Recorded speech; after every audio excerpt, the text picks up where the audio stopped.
doctors, and I've seen a lot of cops. I've seen a lot of lawyers pull out all the stops. I've seen a lot of children with their parents in their hands. I've felt a lot of women who refuse to understand. Well, I don't think I understand why we're making such a fuss. And I don't think I understand what's come of all of us. And I don't think I understand why we take this world for granted. I just want to get right back to Guitar Players Planet.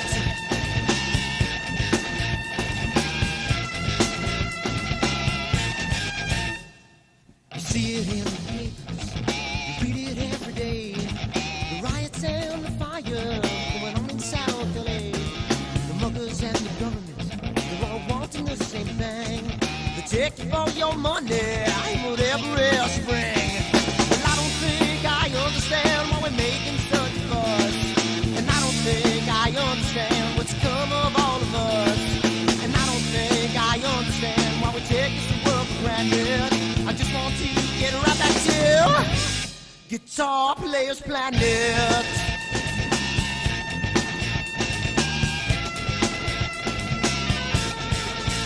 Take me.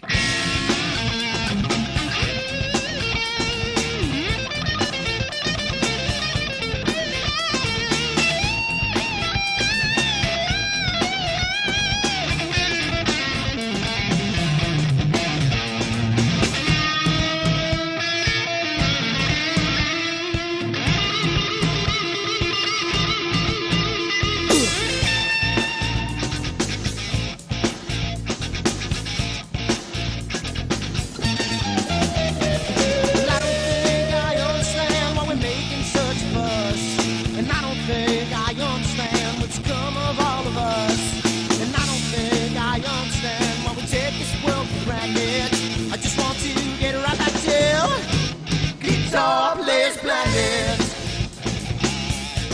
Guitar Players Planet. Guitar Players Planet. Guitar Players Planet. Guitar Players Planet. Guitar Players Planet. Jesus Christ.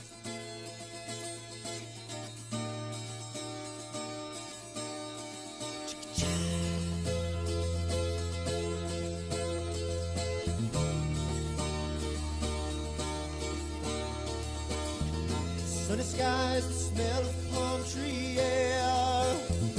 Looking back, I could never feel fair. The way that music has touched my soul, the way that the South holds its control.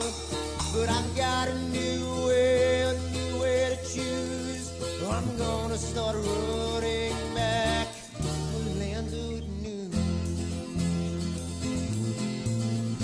Oh, na na na na na na.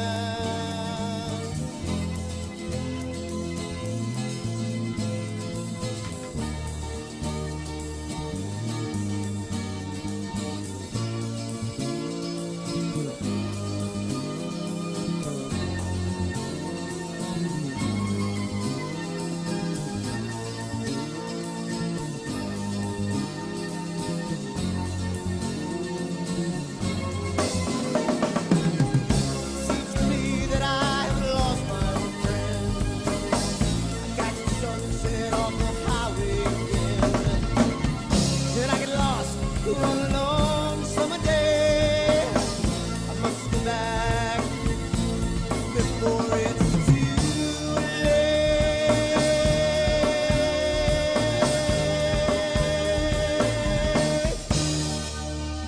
If you're afraid, you're feeling alone, but time and space can never unfold. The holidays can ring in your fear. The ghost embrace can only mean tears.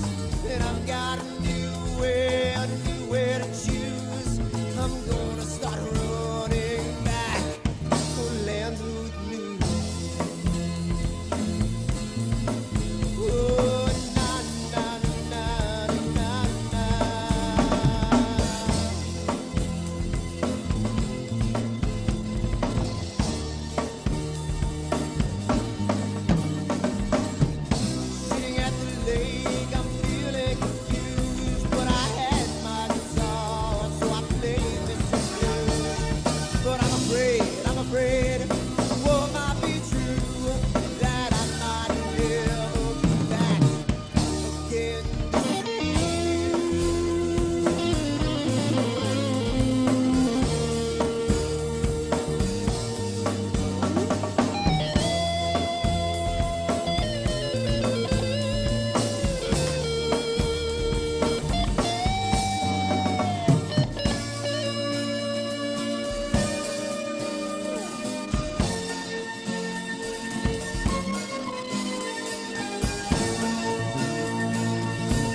scaring me. I hear muffling and I hear like stuff going on. And what's happening? What are you doing? Are you really? I'm just another stranger, another lost lone ranger. Can I break this spell?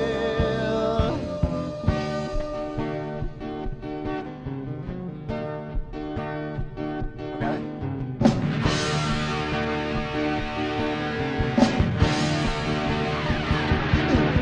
If I do one thing right, do I make two things wrong? If I walk that fine line, do I will always take the fall? If I don't do the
Guitar Player's Planet.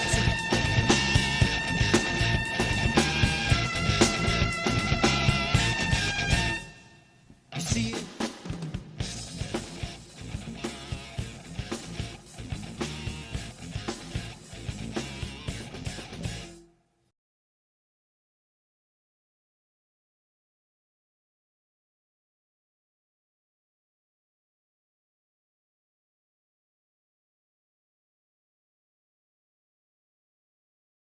On that, now we go, and we're good to go. We're here, and Cool. minor issues. All right. It's funny because we had Sean Nielsen was on Explore Alliance today with Scott Roberts and Tyler, who is a co-contributor of AstroWorld, and Yep. they had a glitch just like we have every week, and all of a sudden, like a minute before the webcast was supposed to start, it just shut down and kicked everybody out. And I once it got on there, I was like, oh, it looks like an AstroWorld crash, and I I'll be right thought back, that was guys. funny. But there was a lot of people on there. A lot of big YouTubers were on there. Astrophotography was on there. Oh, really? Okay. Yep. Who else was on there? Oh, what's her name? Oh, got a name. Was Helen on there or Helen. Amy? Helen was on there. Helena? Helena. Yep. Okay. Helena was on there. There was a whole bunch of people on there. Tarek was on there. He's on here now. So Gotcha. a lot of people from that watch the Astroworld every week were also on this show. It was pretty cool. It was pretty funny actually. Beatrice, Jim's Astro, Nebula Photos, all those guys were kind of on there.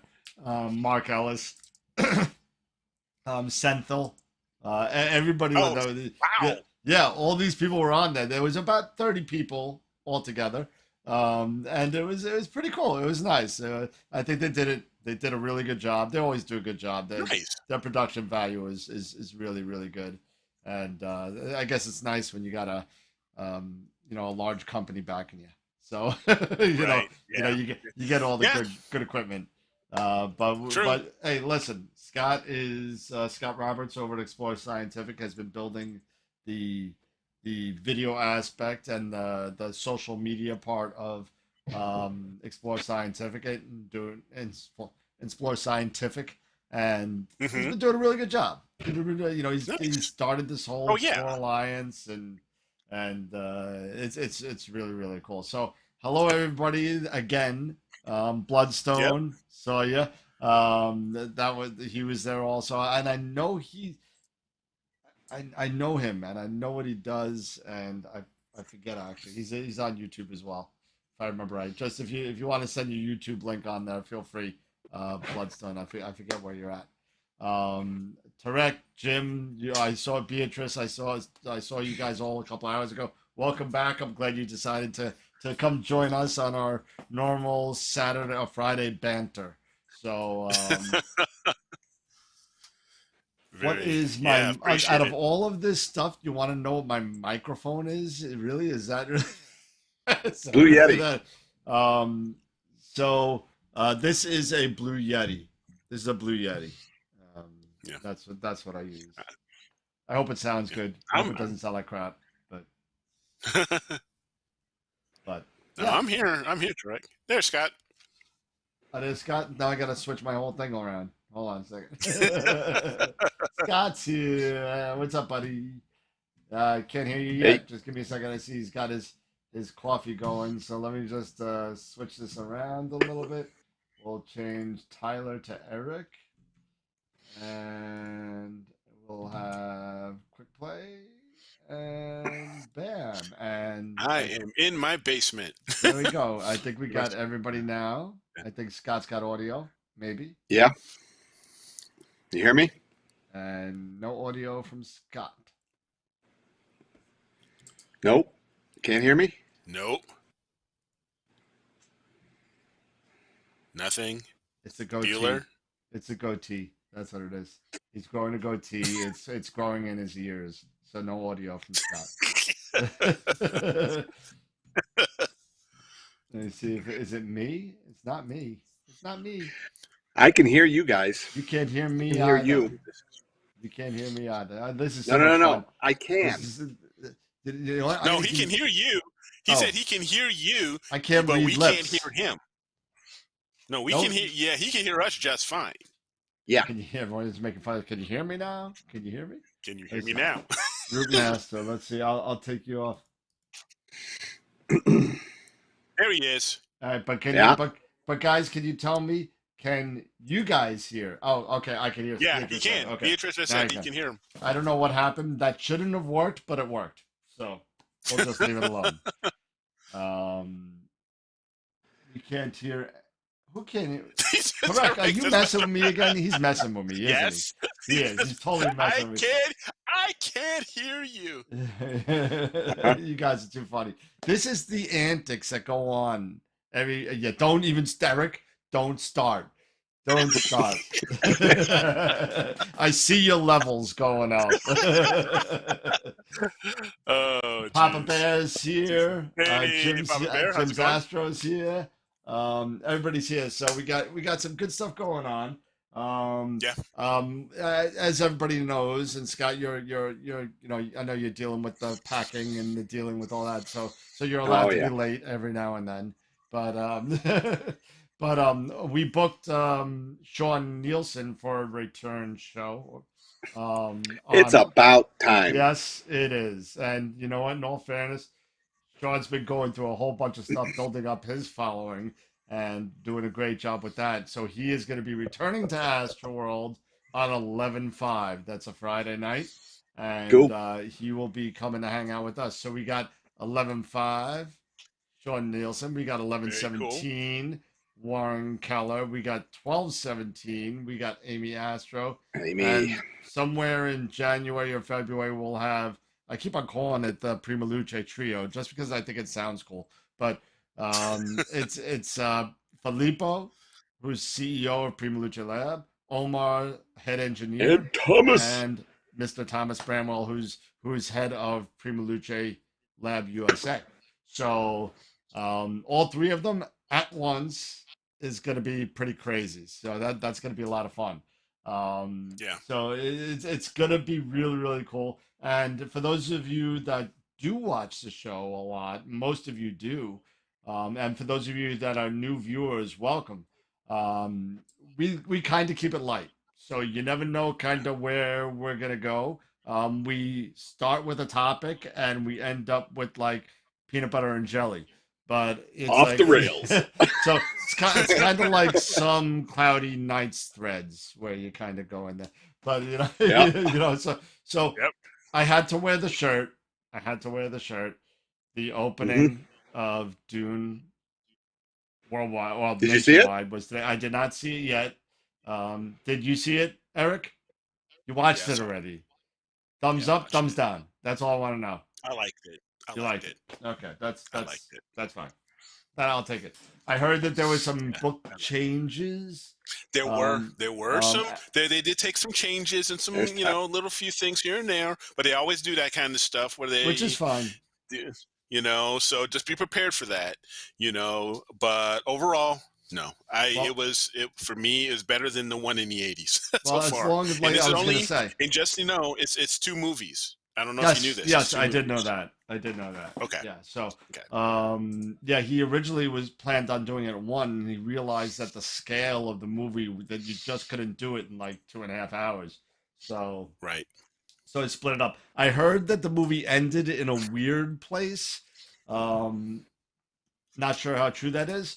But as long as they didn't take as much liberties as the 1984 movie, the David Lynch version, or the one that he actually disavowed himself from the movie, and then later on it was directed. They changed the directing credits to Judas Booth.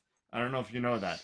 They took his name off, and Judas Booth is like a whatchamacallit for directors. It's a no-name person that everybody in the screening industry knows about, and it's a no-name fake director. He just didn't want to have anything to do with it. so he changed his name.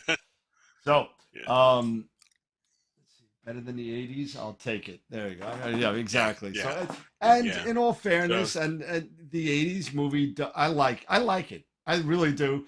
And It does have it. I personally like it myself. But this one was better, you know. But you expect it to be. You expect and you hope that it's going to be better than something that was, here in 2021. It's going to be something yeah, better than, in 83 or something, whenever it 84, came yeah, out. 84, yeah. 84.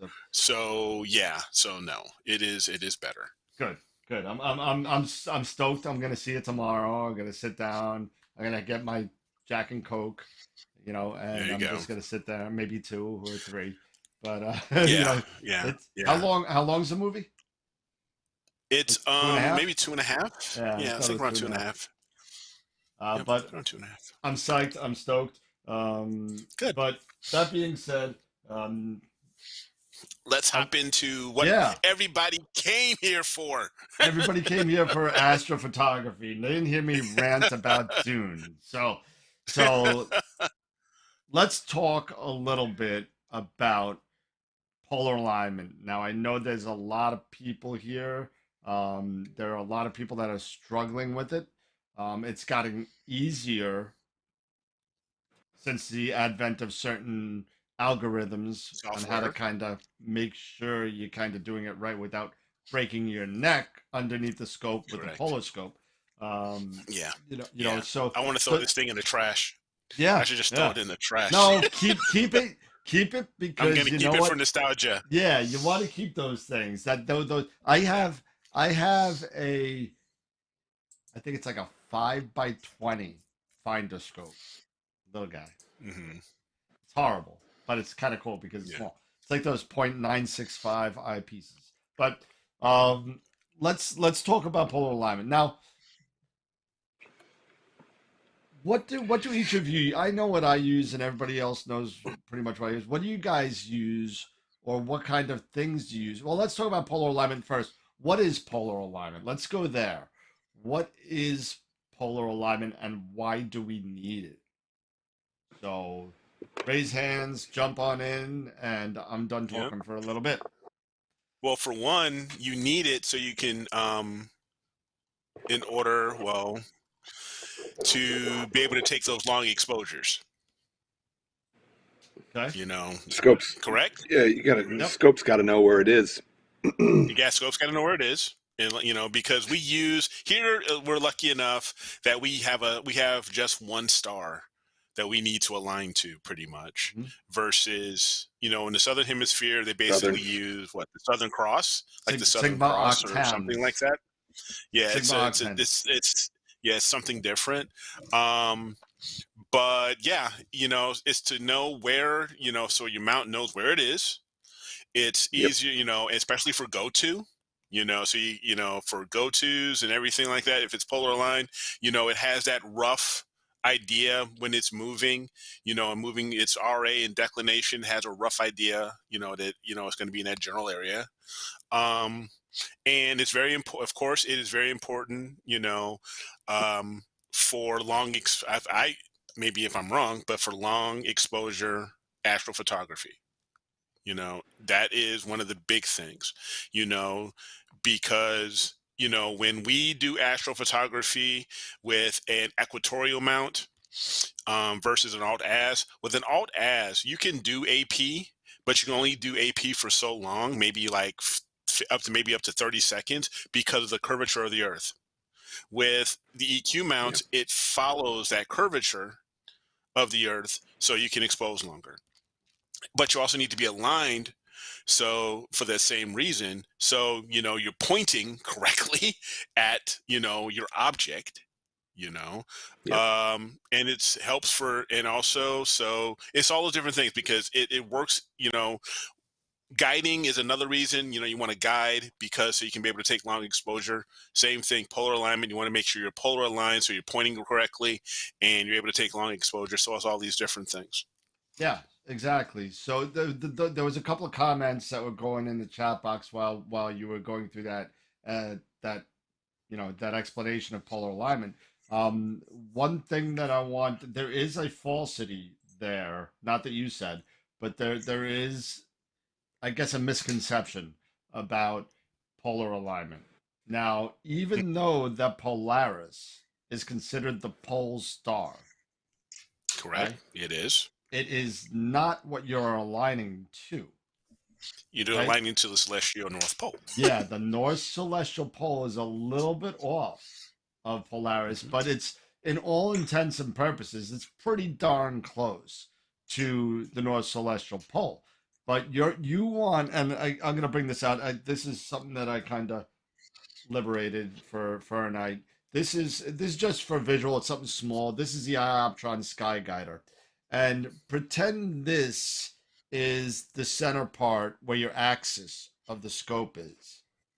Okay, this hmm needs to be pointed as accurately as possible to the North Celestial Pole. And the hmm reason exactly why Eric said, as you are moving, as the Earth rotates and the stars rotate through the sky, and I'll do it this way, when you're moving like this, it's going to follow the arc of your latitude as long as you're set this way to your latitude. This is set to 40 degrees, which is my latitude. If you were living hmm in Georgia, you'd be a little bit lower. If you were living in Maine, it'd be a little bit higher. Yeah, because like Okay. for me, you're at 40. Yep. I'm at 42. I'm Yeah. just a little bit over 42 degrees Yeah. You're a little bit altitude. So north it of just me, and depends. you're about the same as Scott.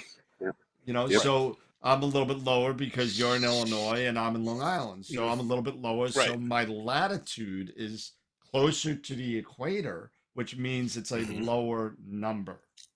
90 Right. degrees would be the North Pole. Correct. Okay.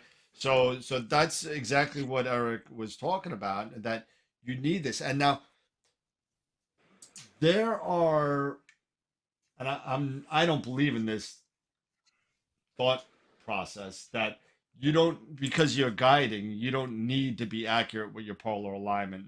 I don't I think disagree that's with true. that. I disagree totally. I disagree with that. Yeah, I think that the more, see, the whole thing with what guiding does, and I'm going off a little bit off the path here, and correct me if I'm wrong, guys. What guiding does, it makes corrections for a bad polar alignment. hmm That's pretty much what it does. It follows a star, and if the star moves, and the reason why it moves is because you're not polar aligned correctly. Okay, hmm it could be something mechanical with the mount, but just apples to apples here. If you have a bad polar alignment and you're pointing towards the northwest instead of the north, it's going to have to make bigger corrections. Corrections. Yeah. And Another it's thing. go ahead. No, sorry. And No, go another ahead. thing, when it comes to this, is another key point that someone already mentioned, and I forgot to mention as well, is that your mount has to be level.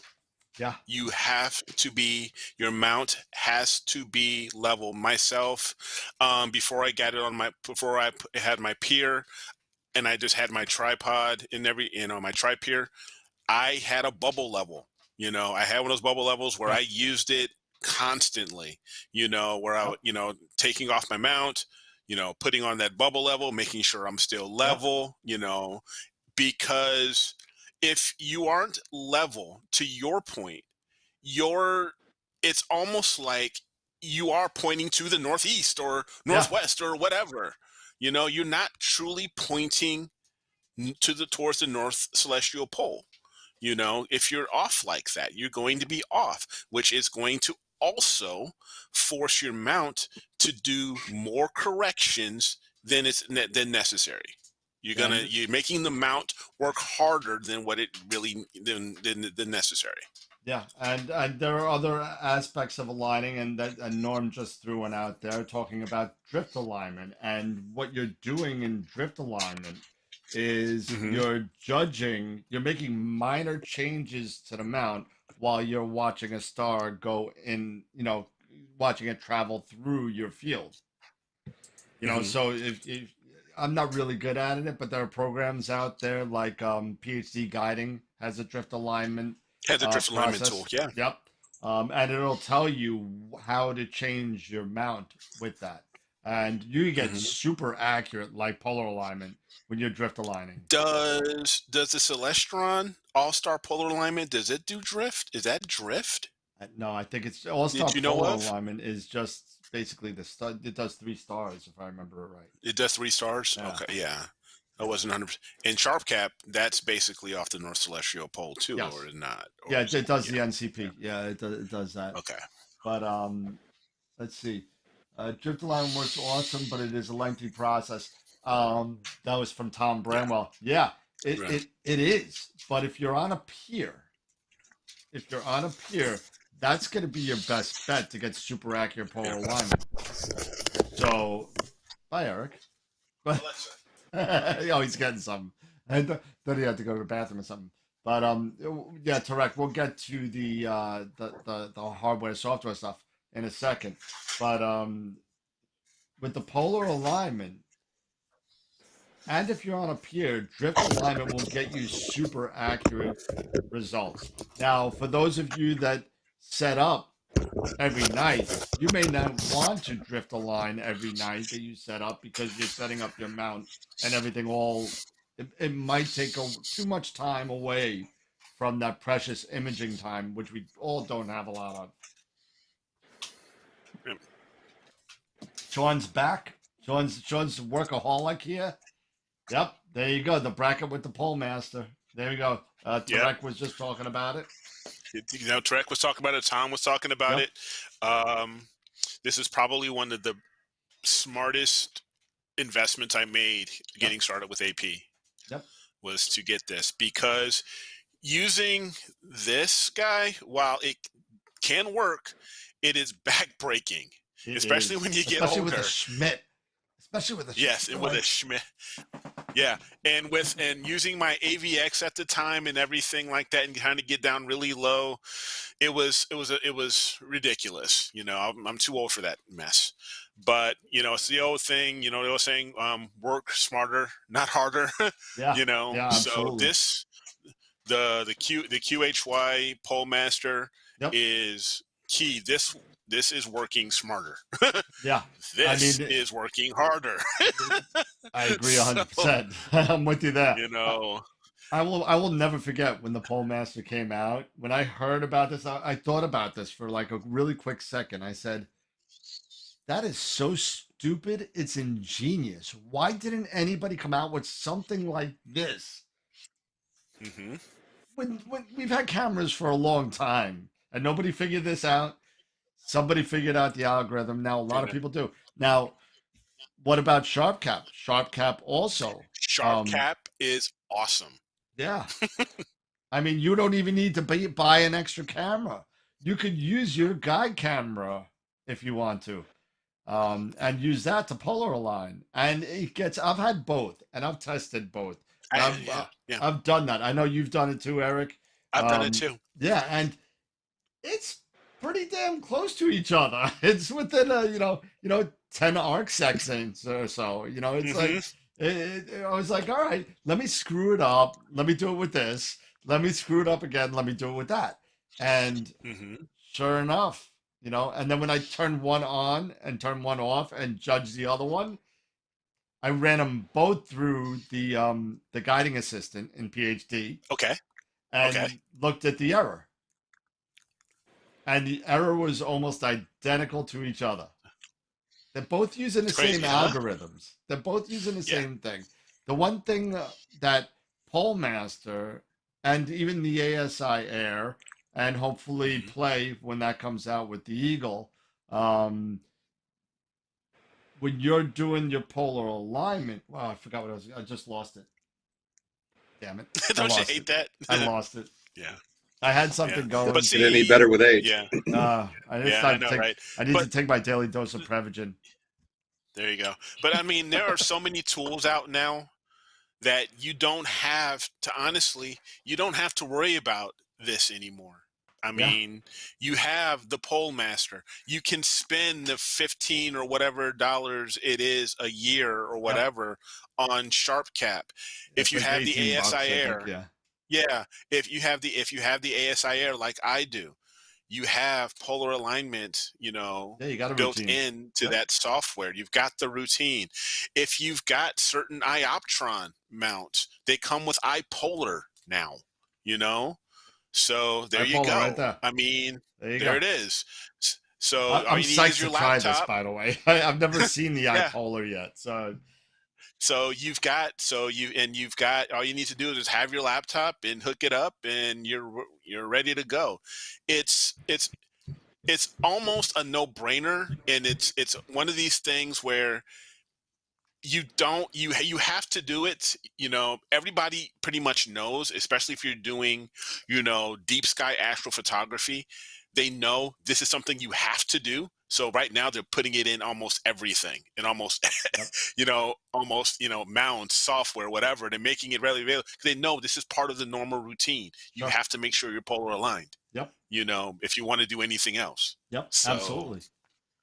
Yeah. I mean, and like Scott, what what do you have to say over there? You're looking pretty quiet and you're looking very pensive over there, Scott. You're thinking. No.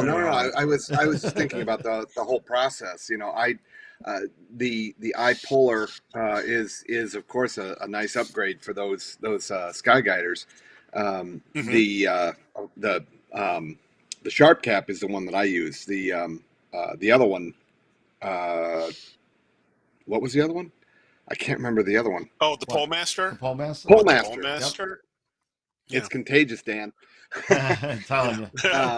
Yeah, the Polemaster is also a great great device. It's ingenious. I mean my mount has a boss built right onto it that will accept the Polemaster. And it's just dedicated. One thing that I personally like the Sharp Cap. I think it works really well. I've got a nice William Optics, GuideStar 61 and a 290 mini, for my guide camera, or my for the guide camera, for the guide scope, exactly. Right. And it works great. I haven't had any problem with it. As a matter of fact, on a good night, I was able to get it up and going maybe. Once I got the scope set, maybe 5 minutes, to get it polar aligned. Pretty quick, actually. Once I got the scope placed. The one thing that you mentioned, Eric, that I think is important to kind of hit is the balance, the level. Yes, the leveling. Yes. Yeah, one of the problems, and not a lot of people know this, but levels go out. Yeah. Over time, sure. Especially the bubble levels and things, those things get abused like crazy. People drop them, they abuse the living daylights out of them. I would never use a bubble level on my tripod level. I mean, not tripod. Sorry, torpedo level. I would never use one of those. Yeah. No. I use not for this. No, not for this. No. Now, one of the things that I would recommend is not to use a level where the bubble is encapsulated in some kind of a device. I would use the replacement bubble levels that you can buy on Amazon. Here, I'll show you what I mean. I got a picture of it right here.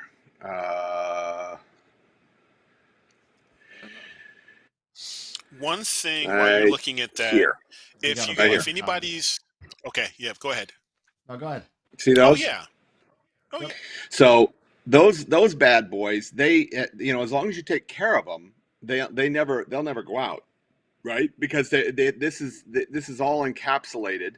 It's a a one piece thing. These are meant to actually be replacements to go inside the like the torpedo levels or the I-beam levels that you can get, right? But these things, I bought 2 of these, and I put one in the north-south direction. I put one in the east-west direction, and I can level that tripod, off of my pier plate, right? Spot on. I mean, spot on. These little bad boys, I think they're like $16 for that set, for that 2. Now, the other one that is also comes highly recommended is this bad boy. Now, you're going to spend a little bit more money on this, Hmm. But it is a super accurate magnetic level that it uses not only the bubble, but it also has the digital readout. All right, so It's you got know, like a gyro inside, or yeah, it's exactly the Wixleys. These are hyper accurate. They're very very. This was recommended not only by my brother, who's a machine, uses no? these. I think I'm where losing he him. was setting it up, and he used this level to level his tripod before he even put the mount on the tripod. And he goes through that. It's on his YouTube channel. Um, Nice. Okay. but Yeah, so it's just my humble opinion that you should make doubly sure that the levels that you're using are as accurate as you can get, because everything else is keying off of that. Yeah, let's Correct. get to. We got a ton of comments over this discussion. I think this is really cool when we have this discussion. We get stuff from everybody. I think this is great. Um, a couple of things that were said. Sean over at Visible Dark Yeah, was talking about the plugin for Nina. And yeah. I Hmm. know that's something that I spoke about a couple of shows ago, being now, I think, the only Nina user right now. But I gotta agree with Sean, and I would never probably disagree with Sean, to be honest with you.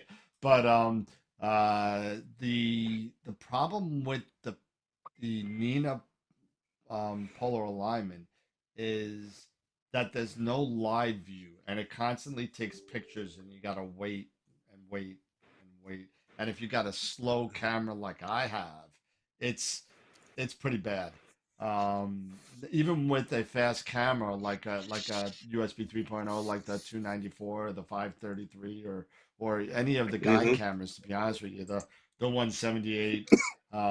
If you're doing anything like that, you still gotta wait for it to download. Now it's quicker, but you gotta wait, and then it's gotta calculate, and then you gotta move, and then it's gotta wait, it's gotta calculate, it's gotta with the Sharp Cat version of Polar Alignment, it's an all live view. You see Yeah, the stars move as you're yeah, making the adjustments to your altitude and Yes. azimuth.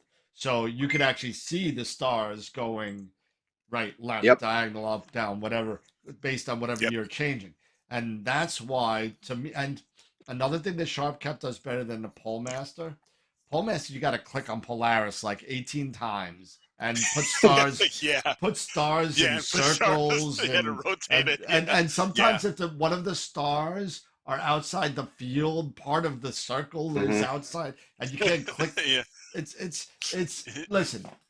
I was one of the first people to buy the Pole Master that I knew, because I'm just happen to be lucky to work for Camera Concepts, and I was like, I saw it, I want it, give it to me, and Right. I threw it on, and I never looked back. Things have only gotten easier and better. Sharp Oh Cap yeah, being right now, as far as I'm concerned, and I could be wrong, but right now, to me, with the exception of drift alignment, if you're permanently set up, that seems to be the fastest, easiest way, and just as accurate way that I've seen yet right now. yeah. You know, as opposed to obviously the ASIR and that routine, because it's almost the same as well It's as almost the same. it's almost the same exact thing. But there's no Yeah. clicking on everything. As a matter of fact, the ASIR may be one step easier because you don't even have to move the mount manually. It moves it No. for you. It's for you. it Yeah. it takes a picture, it solves it, then moves the telescope, takes another picture, and it's really totally automated. Whereas SharpCap, you Yes. have to move the scope through your ASCOM driver or your telescope, your Nexstar Yeah, telescope, or ASCOM Yeah. or EQ yeah. mod, or whatever you do. You got to move it east or west to till when it says you don't have to rotate further. It will literally tell you rotate further. Dot You're dot good. dot. Yeah. you Yeah. know, you know. Yeah. So Yeah. so that's one of the things with that.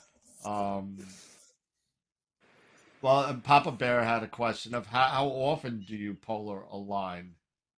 Great question. Great question. It really depends if you're using, of course, if you're taking your equipment out every night, you have to polar align every night. If you keep your, I personally had my equipment out. I used a cover over it, and I would polar align it one day, and I would check it maybe every other day. You know, for me, it would be like every other day. I would Yep. check to make sure. Now, with me having the pier, I don't have to worry about that anymore. I check it. Maybe I check the last time I checked it was maybe 2 months ago. Okay. Just to see everything's cool, and nothing's changed. Yeah. Now, It's do you still do you fine. keep your telescope on top of the pier all the time, or do you bring the scope in? I bring the scopes. Well, not all the time, but right now the Ross is out there under the Telegizmo 360, Okay. so it's sitting Okay. out there, and so everyone, so it's pretty much polar aligned and to bring out the edge, or in anything like that. I know the main thing is that the mount is polar aligned. That's what you're doing. You're mounting. The mount is polar aligned, so doesn't matter now. I can switch out whatever scopes I have, and I know I'm fine. Yeah. As far as polar Yeah. alignment. I guess I'm just not as confident as everybody else with a pier, because I will polar align still every night. Every night. Every Okay. night. And the only reason why I do that is because I take everything off the mount every night, and just the mount is out there. The dovetails, everything, it comes off. And Sure. to me, I guess I'm just too OCD that I get it in my head that something's gonna move a hair width, and something's gonna move. It's gonna move, Right. and so I do it every But night. having a pier, yeah. But having a pier, though, Dan, it's almost you're set into the earth. You're so far deep into the earth. The Nothing pier really is is- going. the pier is, but you still The pier got in a the mount center is. bolt. You still got a center bolt. You still got the azimuth tighteners on the side. You still got too many points of error where something can shift. Which is why I check it. Like I said, I check it every couple months. And I don't have to do it every You night. don't have to do I it. don't have to do You it. It's just me being me and me Yeah, being okay. crazy. It And- does. I've checked it. It doesn't. It doesn't really move a lot. Maybe I'm still excellent on sharp cap, and I'm 0.14 instead of 0.09. So it's not really that big of a deal. But it's just me being crazy. That's all. It's me being anal, and and in all Well, and fairness, if you're Go ahead. worried about things like your azimuth bolts moving on you, or your elevation, if you're worried about those things moving, you can always back those azimuth bolts out all the way, throw in on top of them another nut, threaded to the correct, so that you've got a nut there, and then get it where you want it, and lock the nuts against the casing with a Okay. couple of wrenches, and then it ain't gonna move. Okay, fair enough. Yeah, I could do that. That ain't gonna move. I could No do that. way. Yeah, I guess right now, to your point, Scott, I've got with my mount, I've tightened everything down, to a point, and I've locked it down that Yeah. I can't loosen those things. I mean, I have to grab the little, wrench. pole, that comes with the Mhm. Ioptron, and get in there and pop it off, so it's just like, yeah, it's fine. And that's one of the Yeah. great things about having the pier is, like, it's one of those things where I set it up, I can set it, and I'm not gonna say forget it, but I can set it and I can feel confident, that at least for the next couple months, it's gonna be okay. And my guiding hasn't my at least my guiding has always been fine. So that's just Yeah, me. the only problem that I could see with a pier would be is if you're, like if you're up in Wyoming somewhere, up near Yellowstone, where there's a lot of seismic activity. Well, yeah, what does that say? You know? Yes, exactly. That could be something a like problem. that could definitely be a problem. Yeah, Being in either California or near Oh, Yellowstone or yeah. any of those seismic areas. Yeah, when you have that stuff, no, for sure. So For sure, that's something. I don't know if you've noticed, but I switched you and Scott from. I noticed that.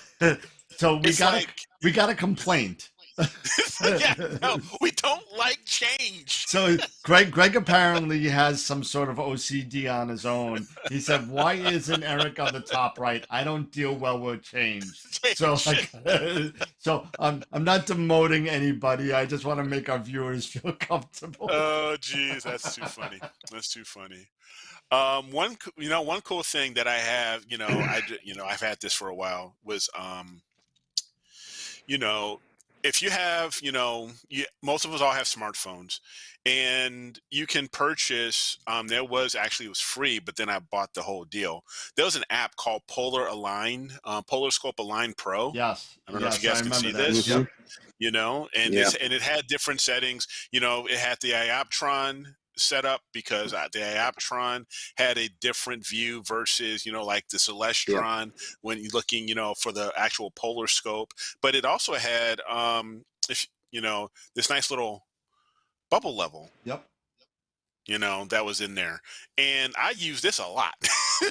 When I had every once in a while when I would lose my actual bubble level that I had, because it's just this little thing, I just did this, and and I'd have it. So, and this was only, I think, I don't know, $5 or Yeah, something. it's I don't know, it's not that $4.99. expensive. Something. It wasn't that expensive, but just to let you guys know who are just getting started, and you need some. And if you're interested in something like this, it's called Polar Scope Align Pro. Look it up. I know it's in the Apple Store. You check Yep. the Google Store. And it might be something you might want to consider just in case. Yeah, I mean, Yeah, I remember there's- watching Trevor Go ahead. Jones use that. Yeah. No, As a just matter of I was fact, just that's why commenting. I just that's how I got. Yeah. That's what I There you got. go. yeah, Yeah. I remember watching him use it. Yeah, a while back. We got to get him on the show. We got to get him on the show. That'd be awesome. That'd be That cool. would be cool. That would be cool. You got to get him and Dylan on the show. Yeah. You gotta get You know, both of them. I guess I'm kind of old school. I like things analog. I Don't I show your prefer- spanner. Don't show your well, yeah. caliper.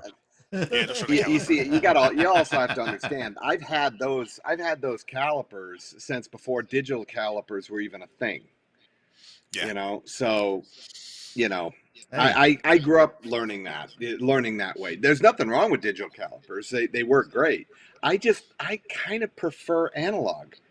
I like bubbles. I like to be able to Bubbles. set the things up. The way from an analog perspective. But that's just me. I guess it's just the way I was raised. nothing. I'm sorry, There's nothing wrong with Bloodstone. Nothing beats a good tube amp. Nothing beats it. The sound you get out of a tube amp. Forget those transistors, man. I feel you. We were talking about music before. He's a musician, and you know, tube amps are just in music. What? Anyway, Tarek saying, how do you clean your mount? I saw that. Mine is Yeah. changed from white to gray to brown now. That's got to be the EQ6R or HEQ5. You know, Curious. it's, I don't know. I just take literally like a damp rag and just, clean it like that every once in a while. Yeah. I don't take Yeah. anything. I don't spray it down with a hose or anything. I Oh, don't God, no. I don't use any, any like Sparks flying off of it. Windex or Pledge or anything like that. Just a damp towel and just wipe it clean.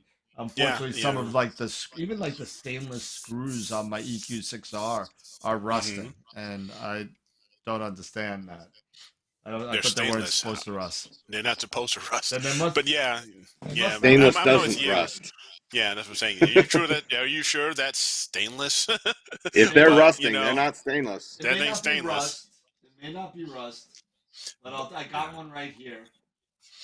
But myself, I take like wipes, like Clorox wipes or something like that.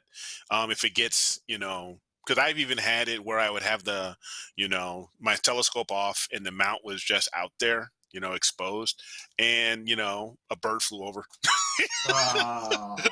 like bombs away. I'm wondering if it's, I don't know if you so- probably can't see it, but the top sections that was exposed is rusted, and the bottom part is fine. If it's rust, I it's mean, not stainless. I'm not sure if Yeah. it's rust. It could just be dirt, and I just didn't Could be clean it. dirt. But Yeah. I mean, I'm not going across the threads. I'll probably end up getting a burr and one of those like metal splinters. Yeah, but yeah, Tarek, yeah, try some wipes, baby, but diaper wipes, baby wipes, Clorox wipes, something like that. I mean, I wouldn't, me personally, I wouldn't even do that. I would just get like a couple of drops of like non-fragrant Dawn and like a little bit of drop of soap, maybe. Hmm. And just a little bit, real quick with the soap. Get another clean towel, wipe it off. Yeah. That's it. A little bit of Dawn. What do you? I'm sitting over here thinking, okay, industrial degreaser, yeah. No, yeah. Let me get some. Let me get some fantastic and my greased lightning, and There you go. we'll just spray it down, and just do that. But I've never tried baby wipes. I mean, if it's good for a baby's butt, I guess it's good for a telescope. I guess it's fine. Yeah. I own Marshalls, Fenders, Hiwatt. We're talking music again. Ah, Yeah. Oh, okay. I had it for my bass. I had an old tube PV amp, mm-hmm. and man, oh, nothing beat that.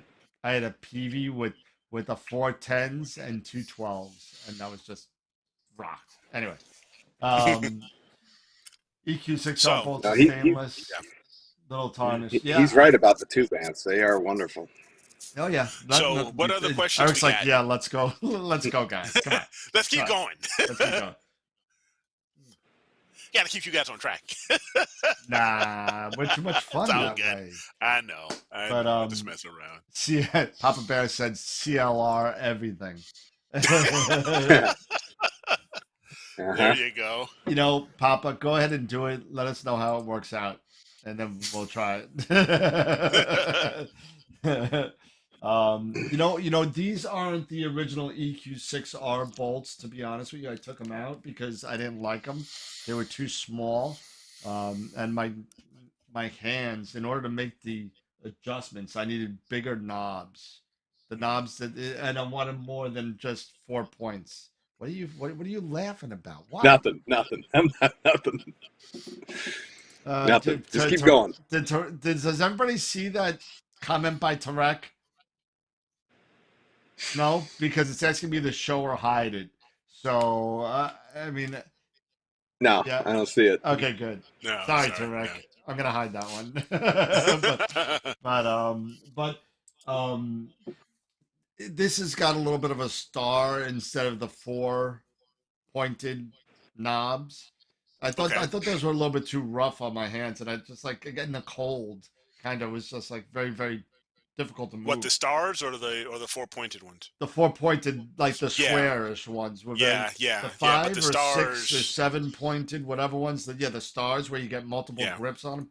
yeah, So much those better. were nicer. Yeah, those were And much I better. also got a ratcheting back handle for the altitude. Yeah. So I want to see about if I can. Maybe I need to reach out to Ioptron or someone, maybe third party. But the where on the CEM60, where you place your dovetail, you're mounting, where you're putting your scope in, the mount screws for the dovetails. They're kind of. I won't say they're small, but when you get them on there, especially during the winter, they're kind of. Even though they've got ridges, to help with grip, they're not always that easy or comfortable to work with versus, getting some better type of grip, for screwing on, and putting your dovetail on, your scope on. But anyway, get a bunch of all right. So yeah. Sorry, that's fine. So I've learned something, working today with Pix Insight that we were talking about this. We were talking about the HDR, right? Yeah, we were talking about the HDR composition. Had no idea. I'm still very new to Pix Insight and everything it does. But based off of recommendations such as what Sean was saying, what you were telling me, and others, I decided I was imaging M42, and one of the biggest things, just like with M42, just like with Andromeda, with M31, is the core, you know, and overexposing the core. And with the Rasa being at f2, you know, you can do that quite quickly, you know, over just a few, you know, a 60-second exposure is going to, you know, if you do that just constantly, you're going to blow out the core. So I started, based off of everybody's recommendations, I did about 200 10-second shots. Mm-hmm. Okay, so I did about 200 of those, and then I weeded out. So I whittled it down to maybe about I don't know, maybe 170 or something like that. Okay. Then I did some 30-second shots. Then I did a whole slew of 30 seconds and 60 seconds, and that was it. I didn't go higher than 60 seconds. That's fine. But the thing is that I didn't know, taking all of these, you know, different exposure, you know, types, all these different speeds, or lengths of time, how to get them all together, you know. And something that's very simple. I didn't realize how simple this was. There is a tool in PixInsight called HDR Composition, where you can, you know, merge all of those. You know, once you do all of your integration and you have, you know, 1 10-second, 1 30-second, and 1 60-second, you can merge those 3 images into an HDR image. And I had no idea about that until today. And it was very simple. And if I go here, let me see. If you don't mind, I'll share my screen go here. for it. Absolutely. Okay. And let's go do this. And let's go here. Okay. So I'm moving a few things around here. Let me know when you see my screen. You're good. Okay. So for example, that's a 10-second. And there's a 30. And these were all, you know, all one, you know, and there's a 60. This was probably about 50, 60-second, about maybe 130s and about 150, 170, 10 seconds.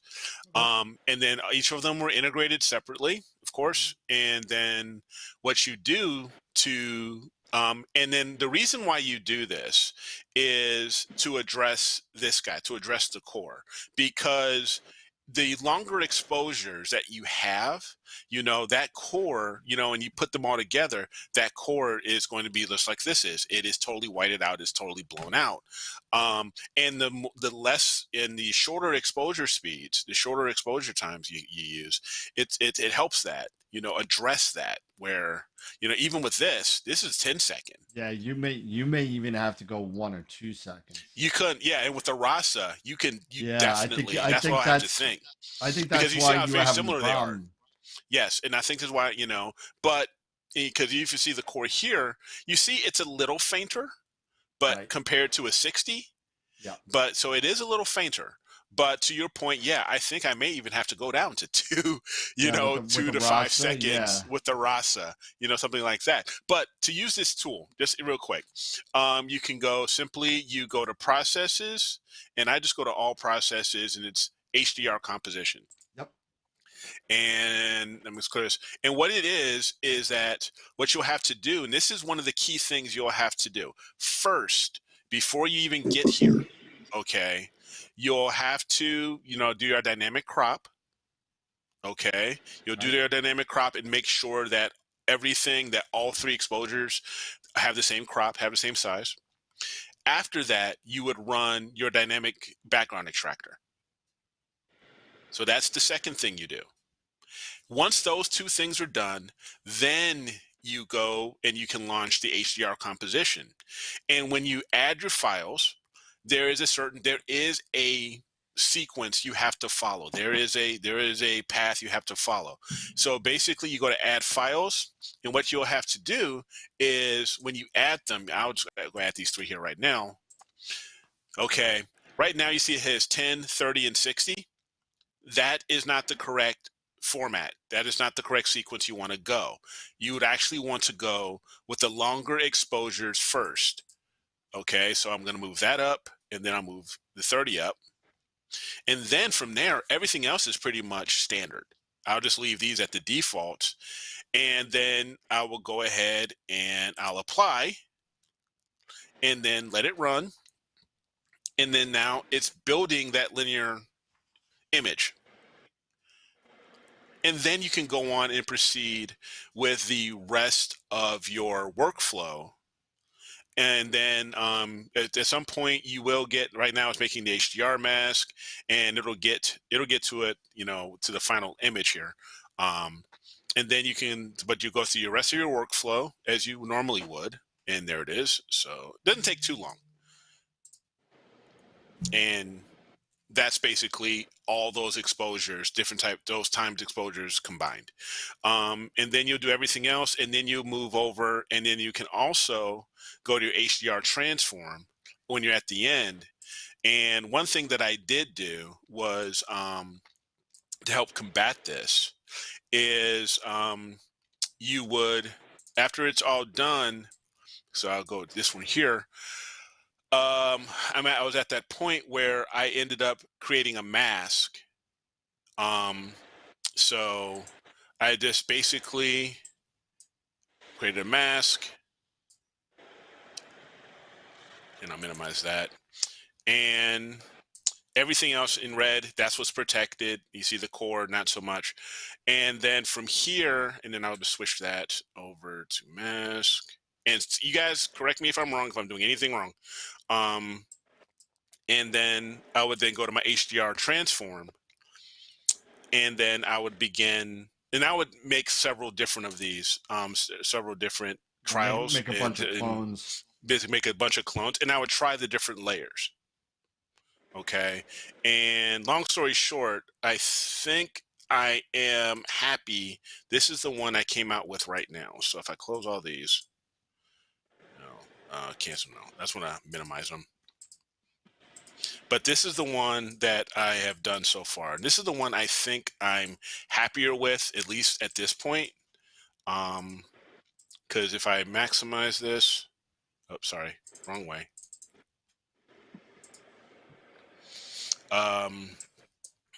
This one doesn't have the core as blown out, but I don't care for this. It looks kind of fake to me. Looks fake, yeah. It does look fake, but however, I can see the stars inside. I can see the trapezium. I can see those stars. So this is just one of those learning tools. This is a learning moment for me, a teaching moment for me. So most likely I'm going to go back when the skies clear up, and I'm going to go and I'm going to do like 2-second, 5-second shots. One. Even one. Yeah, we'll see what it does with 1 second. You know what I mean? And, you want to see something. If it's blown out at all, keep going down, because everything else is going to be filled by those longer exposures. And correct. Just so you know that HDR MT and HDR composition can be used in both a linear and non-linear state. You could do it after your stretch, and you could do all. I found that I got better results doing it after the stretch. Okay. When I'm almost done. When I'm almost done. And then I plop it all together. So all three images are, I got my DBE done, I got my noise reduction done, because everything's going to be different on all three photos. Yes. Everything's going to be different. So they got to be processed differently. At least that's my thought process on it. Okay. Now, based on your you would do them. You would go through your entire workflow in all three instead of doing HDR composition at the beginning. While it's unstretched, and then because that's what I did. I just combined it all. Did my just did my composition, and then I went through the entire process of my workflow, and then did HDRM transform at the very last. The multi-scale you're gonna have to play around with. That's based on your camera. So how many layers to do? How many iterations do I need to do? All that kind of stuff is good. You're gonna have to play around with, like you said before. I'm gonna have to play around with it. Yeah, you're gonna have to make a bunch of clones. and see what works for you. But I think your biggest basic issue with that is you're starting off with a blown out core. Yeah, I mean, I think you're right. Yeah. I think that's the biggest thing. So I would tell you, do a 1 second, see if Yeah, that and to see how it works. looks. Yeah. Do a half a second, maybe. You know what I mean? I mean, all you really need is that little V shape Hmm. that you see with like an 8-inch Schmidt with nothing. Hmm. When you just Yeah. all you need is that and the 4 stars, and Yeah. get like a 200 of them like you did, and just or 300 or 400 because you're Yeah. only doing one Yeah. second. You know, Yeah. do that. Dump the worst. Go knock it down Hmm. to 300. Then you got 300 seconds. You have 5 minutes. Yeah. And you're only Now using it for the center. let me ask you this: when you're talking about dumping and clearing things out, the bad stuff, do you yourself? I started doing this routine where I'm using subframe selector to help weed We out. were talking I'm about starting to that. use instead Yeah. of necessarily using blink. I'll still use blink because I have found out, even with doing subframe selector, that even though it's gone through and I've chosen, I've chosen my subframes. There are some even after subframe selector that are still a little, off. Yeah. And Yeah. so I still have to go through now. So now no, I got to go through blink, even though I've done subframe. So you got to go Yeah. through blink, clean that up, clean the list up a little bit more, and then move on. Yeah, and I think it has to do. And I think I was talking with Ron about this, maybe Sean, regarding this, and I think it's got to be a little combination of both. Um, if you're going to use Blink, use Blink. You don't have to use anything else. But if you're going to use Subframe Selector, you still need to verify. Yes. So you may need to look at things a little bit differently. So then, if Hmm. people are saying if you're doing it that, why even bother using the subframe selector if you're gonna blink anyway? I'm lazy.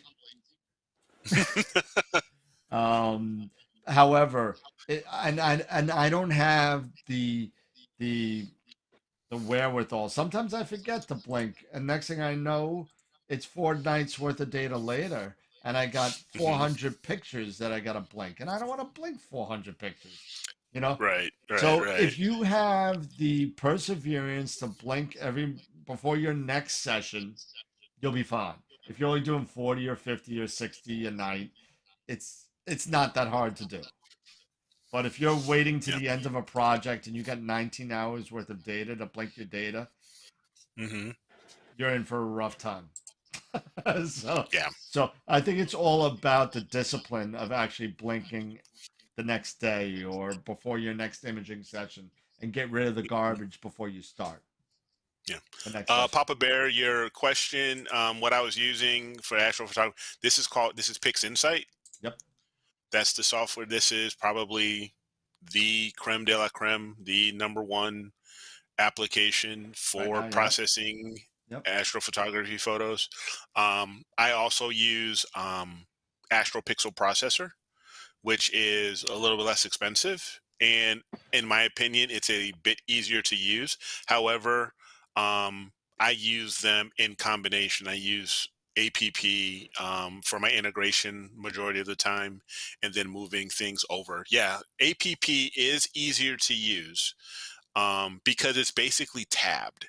You go That's through a that's few, a matter of steps. opinion. Yeah. Um, so yeah, there is so APP is supposedly easier to use because it has because it's basically you follow these steps and then you press integrate and you go. And then it does have a small um post processing piece in there. However, it is not as robust as Pix Insight. For example, one thing that APP does not have that it should have, period, is it doesn't have any type of noise reduction That's setting horrible. or algorithm, which I think is crazy. Um, so before got really comfortable with Pix Insight, I actually did APP, and then I would go into Lightroom instead of Photoshop, I would go into Lightroom, and then I would do a lot of my other additional post processing in Lightroom, because it also includes noise reduction, and you're working with, and it also has your contrast and saturation and other items. Um, and for me, that was very easy for me to use, Lightroom versus Photoshop, even though I do have Photoshop as well. Mhm. And I got some really great those really great pictures that, in my opinion, using the combination of APP and Lightroom. But I have also used Photoshop, because there's many tools within Photoshop that I have used. I've used Annie's Yep. tools and a couple Astronomy others. tools. Astronomy tools, I Mhm. have those. Hasta Um, la but vista green. yes, Hasta la Vista Um, Green, exactly. There's many. what's the other one? Astro Flat Pro. Hmm. There's a bunch of good stuff with, and unfortunately, the whole thing is that you had to go to all these other places to get these plugins and You actions. do. That's what they're called from Yep, Photoshop. actions. Thank you. Yeah. So a lot of people who started in this hobby started with something like Deep Sky Stacker, and then Hmm. Photoshop, and everything was Yes. Photoshop. Now, if I see a couple people out there that still use Photoshop, and I see a lot of comments in the box regarding Photoshop. If you still use Photoshop, there is some really good tutorials and stuff on. Well, now it's the Masters of PixInsight website. They merged two websites together: Masters for PixInsight and IP for AP. Yes. They have all these Photoshop tutorials, and they're using all the different actions and everything that you need to use Photoshop. However, people started to realize that PixInsight is more of a one-stop shop. It keeps on being updated. It's open Hmm. source, so people could write scripts for it.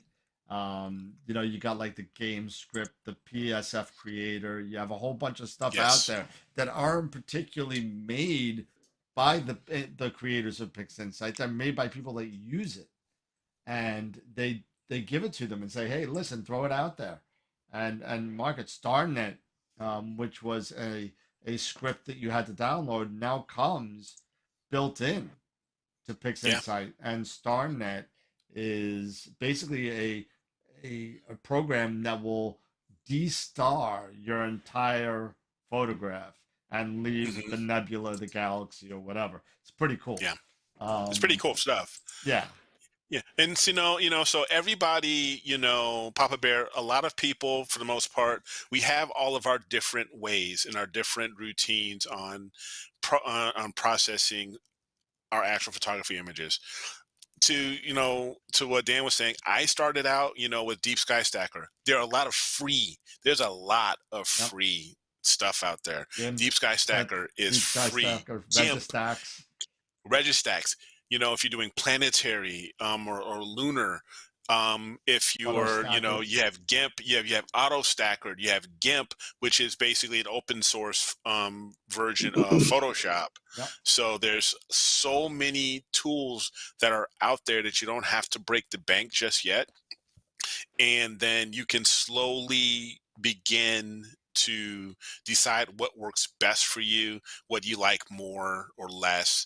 Because really, to Bloodstone's comment here, Yep. there's really no wrong way to process the image if it works for you. If you're comfortable with it, then you keep at it. Yeah. Myself, I love APP. I love what it does for me, and I'm slowly, because PixInsight does have quite a learning curve. Mhm. So I'm slowly going into PixInsight, but I'm still not moving away from a lot of things that have got me to to where I am right now. I'm just adding it in. And I You find know. that with a lot of APP users, that even a lot of people out there still use APP for the startup, the Hmm. pre-processing. Yes. All the stacking, the alignment, the integration. Then once it's done integrating, and correct me if I'm wrong, because I'm not an APP user. Pretty much after the integration part of it, most people dump it into whatever post-processing program that they use Right. and move forward, whether that be And move PixInsight, forward with that. Lightroom, Photoshop, whatever. Hmm. Yeah, That's because my you understanding. can. Yeah, because basically what you can do is you can, if you want to start it out unstretched or linear, you can set it where it's, a linear image, and then move it, and then you can save it. You can save it as a FITS file. You can save it as a TIFF, whatever you want to do, and with FITS files, then you can move that right into PI. If you do a TIFF, then you can go right into either Photoshop or Lightroom, and then begin your next steps as far as for stretching, and then adding, whatever else to your workflow as you normally, want to do and would do. Well, somebody just threw up a program that I know probably nothing about. Astro Astro Toaster? Toaster. I Interesting. don't know that. Norm, if you could do me a favor, I would love to check it out. If you could throw the link in the chat for everybody, I'd like to check that out because I'm looking for like a really good live stack. I know that SharpCap does a pretty decent Sharpcap job does. with it. Sharp does a Um, really nice one. yeah, but if there's something, I'm always open to kind of finding, you know, different programs if it's user friendly, Hmm. and if it's Yeah. something more friendlier than the other, something that makes me more lazier than I already am, that makes me even better. Yeah, for Yeah, sure. definitely send up the link. I'd like to check that out. Yeah. But I just want to hit up on something that Senthil said that, from my understanding, people are not familiar with most of the features of Photoshop. I'll be the first one to say I am not. 100%. I am not. No. And it's like, Photoshop is as in my opinion, Photoshop is as complicated as PixInsight. Yeah. yeah, I would agree. I mean, that's why you see many times, you can see at community colleges where they'll have Photoshop classes. Yeah. Yep. Seriously, My wife has a that's what master's degree in it. yeah, And Photoshop. Well, not in yeah, Photoshop, but in design. And Yeah. Photoshop was one of the tools that she uses. Gotcha. It's a big one in the Adobe suite. It's yeah, not the only tool she uses, but it's a big one. yeah. So so let that say something. You have to end up taking a college level course. Yeah, to understand. I mean, you sit there To and you understand get certain you things. got the Photoshop book, and it's like this thick, and Mhm. it's like you're looking at it, you're like, what the hell, and like books like this. This is like it's the same thing with Windows or Office or something like that, where it's a huge suite of programs. Nobody's gonna read a book this thick. Nobody. I mean, somebody will, but Yeah. not many people will read a book this thick. Maybe Scott's wife did, but that has a degree in designer. I am not Yeah. about to do that. I get a book like this and I use it as a reference for what I want to Mhm. do. I have a Exactly. basic idea of what I want to do. Now, what process can I find out? Google the process, read about the process. Same thing with Mhm. stuff like this. Exactly. Stuff like this.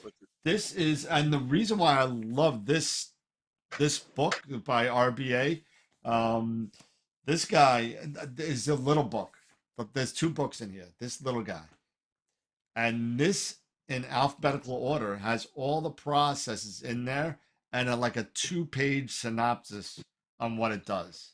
So you want to, here you go. There's something that you have to use all the time: dynamic background extraction or automatic background extraction. You need to get a neutral background to start doing your post processing. This will tell you in 2 pages what it does and how to work it. Now, if you want more information about it, that's when you grab the big book. Yeah. And that will Okay. give you a chapter on what it is and what it does. And if you want even more technical stuff after that, go grab Warren Keller's book, Inside PixInsight. You want to talk technical?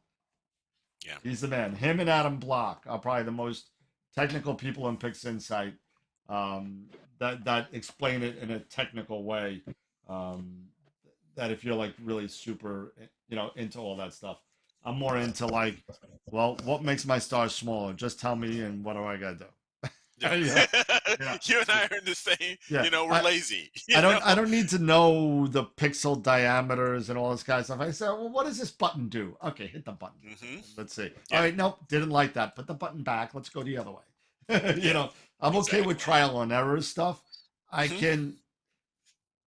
can wrap my head around some of the technicalities of Yeah. the math and the science behind PixInsight, but I love what it does, and that's why even though that Eric uses APP for his pre-processing, his stacking, his integration, his calibration, and his registration, all of that stuff, he does in APP. I do everything in PixInsight. Yeah. I do everything in PixInsight. There's a script, and you throw your lights, your darks, your bias, your flats. You throw them in there, get a bunch of green checks, hit run, and let it go get a cup of Let it go. coffee. Go get a cup of coffee. Come back. And don't get me wrong. It's like we were talking about subframe selector and blink. Many times, like I'll start out, I'll start out with blink, okay, which is what I first start out with blink, Yep. and then I do subframe selector, okay, or I do them vice versa.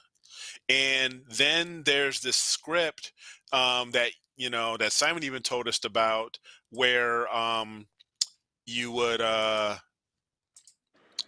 it's what is it called, the batch format conversion, Yeah. Yep. because because when you Actually, do that was subframe Scott. selector. Actually, that Oh, was Scott, thank you, Scott. That was I gotta Scott, give yeah, I gotta give thank Scott you. props because I said Simon too. It was Scott who Yeah, it was actually Scott. brought that up. So I gotta give Bob, Scott credit where credit's yeah, due. there you go. So, and then because when you do subframe selector and and after you approve every, those subframes, it exports, it outputs them as a, XISF. XISF file, which APP cannot read. So, because it is a PixInsight file Right. format. So then I would use the batch, converter to convert those back to a FITS file that then I can run into APP, Yep. So it's kind of weird. So then I'll do all of my integration and everything in APP. When it's all done, then I will do maybe a quick background extraction, or I may not, it just depends. But then I will, set it up as a linear image, and then drop it back into PixInsight, and then I will do my cropping and my DBE and everything else that's in my workflow. I was just going to what Bloodstone said. If you want to open that book and know where to start on page 266. See, So I don't get it because I'm on 266 and it's talking about large scale processing and drizzling.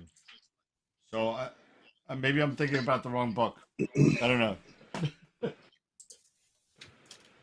That from one of the things that my wife hammered into me early on when I was starting imaging and image processing and so on and so forth, she just hammered into me, is the idea that the programs that you're using are you're either using them to pull data that you have captured out and make the best of what you have, or you're trying to fix problems.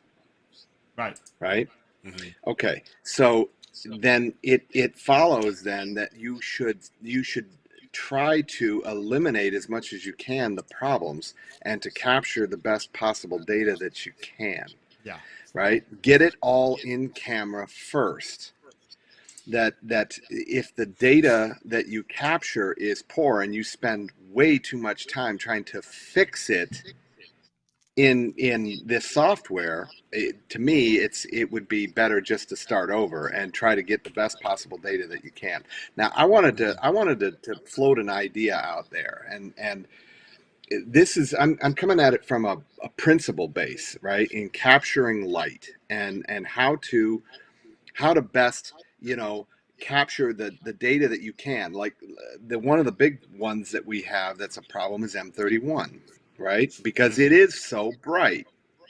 Mm-hmm. right? And that it's very difficult to get the dust lanes that you can see, or the outer parts of that galaxy, and pull all of that amazing detail that's there and retain the core, right? Excuse me. So if you have a problem with the core is so freaking bright. I was watching Sean do this, right? And he was trying to get that core, and he was using masks and so on and so forth. And I was thinking to myself, you know what? If I was doing this on the Earth, how would I do it? And it was by using filters. And the filter that I'm thinking is an ND filter. And I don't know if you could do this with M31, but it might be something to experiment with, is taking a series of subs, 15 or 20 subs of M31, using an ND filter, and using that data then as your core data, so that you are capturing the detail of the core, but then overlaying that detail on the other images. Yeah, by using that have HDR the dust later on. lanes. Yeah. Yeah. That might be a good project. Maybe when you get down Why to Florida, not? check it Yeah. out. You got the Check ND it out. filters. I don't have no ND filters. No. The ND filters that I have are squares. They're this big. Shave them. Yeah. You're right. Yeah, shave them. Yeah, no, I'd have to buy some ND filters. I'd I have to. actually You know was what? on the. You never know. I may play around with that. Because I've got an ND filter for my 135. Okay. My Rokinon 135. Who knows? Maybe I'll play around with it. Yeah. I was on the Chroma site yesterday, and by the way, they have filters for sale on the Chroma site. They are there. If you're interested in those Chroma filters, I put a bunch of the 36 millimeter 3 nanometers in the shopping cart, and they were ready to ship. So they have them. But the other thing that Chroma has on there is ND filters for the the unmounted rounds. You can buy them, and they're not terribly expensive. Yeah. No, the ND filters aren't that expensive. They're not. No. That expensive. Those are very widely used, mostly on Earth. Correct me if I'm wrong, for sunsets and bright lights and that kind of stuff. Yeah, I use my ND filters primarily to keep my shutter open as long as I can, to blur together the details in either waterfalls or in if I want to have the body of a large body of water smooth, right? Mm-hmm. But I want to retain all the detail coming in from like a sunset. But Greg's making fun of you a little bit. You guys, funny. Usually we can't get enough light. Now you want to use a neutral density for Astro. Mm-hmm. But not for all Astro. Not for all Astro. They do make, not for everything, but they do make neutral density 2-inch filters. I just found them Optilong. Sure. They're the Optilong 2-inch ND3s. Yep, we carry them at Camera Concepts. We carry them. I mean, think about what you could do with that with a mask for Alnitak. Yeah, on the horse head. Yeah. I don't know, man. The horse head. So I don't know. I might attack that differently by, Star Halo squishing. But I think you might lose too much. I don't know. Maybe. I don't know either. I'm just it's a good idea. It's a good idea. I think, logically it sounds like it would work, but I don't know if that's going to be the right. I don't know. It's something you could try and find out. It'd be interesting to see. T-Rex says no filter. Yeah. Sorry, I've been installing full Windows 11 boots on every model of Eagle I have. So he's doing, Tom's been doing Windows 11 testing on the Eagles, and he's getting it to work. So God bless him. 9:30. That's not so bad. What else we got? So we were talking a little bit about polar alignment again. I mean, just to wrap things back around the circle, or the oval that we were running here. So polar alignment, we spoke about leveling, we spoke about polar alignment, we spoke about drift aligning, we spoke about different programs and hardware to use to aid in your polar alignment quest to make it easier. Pole Master, Sharp Cap, amongst others, ASI Air. And Tom, since you're back, maybe you could hit on if Play is going to have their own polar alignment routine, because that's still kind of an unknown quantity right now. But there's a lot of stuff that's out there, so don't kill yourself with polar. You don't have to kill yourself anymore with polar alignment. There are lots of things out there that will help you, and we went over a bunch of them already today. And I'm sure there's more out there that we don't even know. So, start with that. And remember, the key to stars being round starts with polar alignment, leveling, and the drift alignment if you need to. But it's just very important to make sure that you're aligned and level, and if you're guiding, that will help you correct for any other issues that you may have, whether that be mechanical in the mount or an improper polar alignment or level. So just think about that for a second. But the more accurate you are with everything, the less corrections you'll make, the more accurate your guiding will be, the longer of an exposure you're going to be able to take. Yeah. Yep. You got to have a good baseline. Yep. Yeah, that's critical. It really is, and the whole idea with the ND filter was basically coming from what Eric was talking about with the RASA and how fast it is. Yeah. It's a light bucket. I mean, it's like the difference between, I mean, with Dan's, refractor, he's like filling a swimming pool with a garden hose, where the light bucket, the 11-inch or the 8-inch or the 11 or the 14-inch RASA, it's like filling it with a 3-inch fire hose. Yeah. Exactly. Yep. It's dumping so much in there. So you have to be able to manage the amount of light that's coming. That's what ND filters are for, is to manage the amount of light coming in, because he can't stop it down. He doesn't have an aperture. He can't stop it down. Yeah. He's stuck with that f2. So you have to approach it from a different angle. And how do you manage the light coming in? Exactly. ND filters are just one way to do it. 0.01 exposure time. There you go. That'll work. Yeah, exposure time is another way to do it. That's exactly right. I mean, it's there's two different ways to attack that. You could do a bunch of things with that. You could add filters. You could add whatever you want, or you could just back it off. And maybe that won't be enough at f2. We don't know. And I'm sure Eric will definitely find out sooner or later.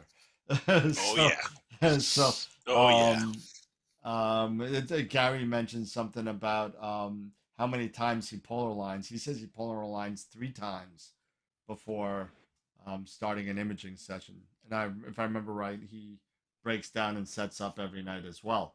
But it's funny he says that, because I polar align twice using Sharp Cap every time. So I'll sit there starting at the pole first, at least what I think is the pole. And then it'll say, okay, I played solved slew. So you slew to either east or west till it tells you to stop. It'll take a picture, you make your adjustments, and you're done. But I don't end there. I hit restart on Sharp Cap, and then I polar align again from my start point on the east or the west. And then when it tells me to slew, I go to park. And I park the scope and I tweak it there. So one's kind of like a rough polar alignment. The other one's more of a fine and precise polar alignment. At least that's my theory. My theory could be out the window, but that's what I think. Looks like Gary is he's getting talking about 10 micron. No, he's talking about the rainbow, the RST 300. Oh, somebody was talking about the 10 micron. Gary Albin. Yeah, he says it's coming from Germany. Must be another seller, because their factory is in South Korea. Yep, it is. Yep. It's got to be a reseller. I mean, Got there to be a are resell. other resellers out there.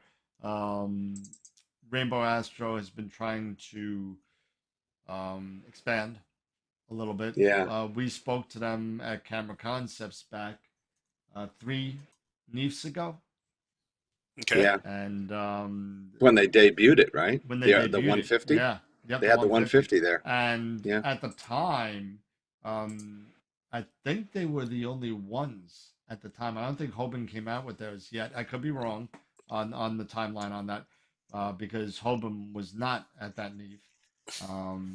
So they were there, and me and Jeff both looked at it and were like, yeah, but it's only 40-pound weight capacity, and I think that's what it was, maybe 40 or 45. And I said, The well, you can get 150, yeah. yeah, you can get an EQ, an HEQ5 at the time, or the Atlas at the time. And there were other mounts out there that people were used to. This was more of an unknown quantity, an unproven quantity 3 years ago. Since then, now we have 3 producers of Yeah. harmonic mounts. We have Hobum, Rainbow, and now Sharpstar. And I'm going to be getting my hands on the Sharpstar when it comes. It's supposed to come in a couple of weeks. So I'm Okay. stoked about that. I'll throw a little telescope up there and I'll see what it does. I'm not gonna overload it, and I'm not gonna take apart my pier for it. But it's just it's gonna be cool to work with. I've never worked with a harmonic, so I think that's gonna be kind Yeah, of no, cool. it's funny too. People are funny. They really are. They look at something they like that harmonic drive, the strain wave drive, and it's, oh, this is new. No, it's not new. No, No, it's not new. No, it is not. They have been using harmonic drives in industry for decades. yep, but it only I mean, gets you to think, certain areas at certain times. yeah. I mean, you think of when you think of precision, there is probably nothing more precise than the Da Vinci robots Yep, that they use for surgeries. yep, You know, and those are all harmonic drive. yep. You Hey, know, what else we got going on? Greg. Uh, oh yeah, Greg. Greg's looking for Greg was looking, if I remember right. I think it was Greg that I was talking to regarding a new focuser. there's Um, yeah, yeah, okay. yeah, they're There's going Greg back and and there's forth. Gary. Yeah, yeah. Yeah. Okay. What else we got in the comments? Senthil Need to says rely on. he can't do polar alignment from his home because you can't see the North Star. Must be. Gotta be. Can't see Polaris. Yeah, well, Drift depending on alignment. how far you're starting away from Polaris, there are other ways that you could do it. There is that all-star polar alignment that you don't need to see Yeah. Polaris. I don't know about What the. kind of mount does he have? What kind of mount does Synthel have? Yeah. You're right, Gary. The precision CNC has been using robotic Yeah. mounts, Yep. for years, decades. Yeah, there's no doubt about that. Because they deal in tenths. Huh. You know, Yeah. take a So, thousandth of an inch and divide it up into 10 pieces. little okay, tiny. so he's got the EQ6R and he can't see Polaris.